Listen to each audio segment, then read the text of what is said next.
ओम नमो भगवते वासुदेवाय। हर हर महादेव। पुरुषोत्तम मास का 15वां अध्याय। वाल्मीकि ऋषि कहने लगे, इस प्रकार विष्णु की स्तुति कर ब्राह्मण सुदेव हरि के आगे बैठ गया।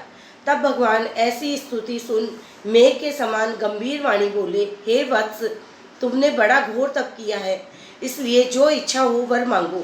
सुदेव बोला, हे नाथ, जो आप प्रसन्न हुए हैं तो मुझको एक श्रेष्ठ पुत्र दीजिए। इस प्रकार ब्राह्मण के वचन सुनकर श्री भगवान बोले, हे वत्स, पुत्र का सुख विधाता ने तेरे भाग्य में नहीं लिखा। मैंने तेरे भाग पट के सब अक्षर देखे हैं, परंतु उनमें 7 जन्मों में भी तुझे बेटे का सुख नहीं है। भगवान के ऐसे वज्र प्रहार जैसे निष्ठुर वचन सुनकर जड़ से कटे हुए वृक्ष की तरह वह ब्राह्मण पृथ्वी पर गिर पड़ा।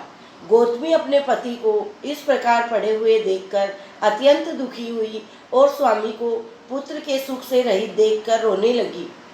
फिर वह स्त्री धैर्य धारण करने लगी, अपने पड़े हुए पति को इस प्रकार बोली, हे नाथ, धीरज धारण कीजिए, उठो। जो विधाता ने ललाट पर लिख दिया वह सुख अथवा दुख अवश्य ही भोगना पड़ेगा।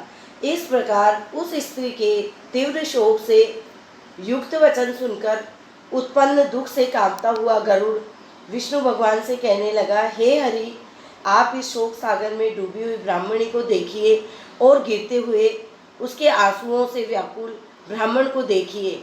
हे दीन बंधु, आपके भक्तों के दुखों को न सहने वाली दया कहाँ गई?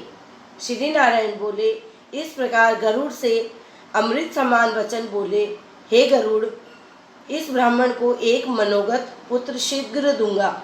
इस प्रकार हरि के अनुकूल वचन सुनकर गरुड़ ने अति प्रसन्न होकर उस ब्राह्मण को अति सुंदर अनुरूप पुत्र दिया।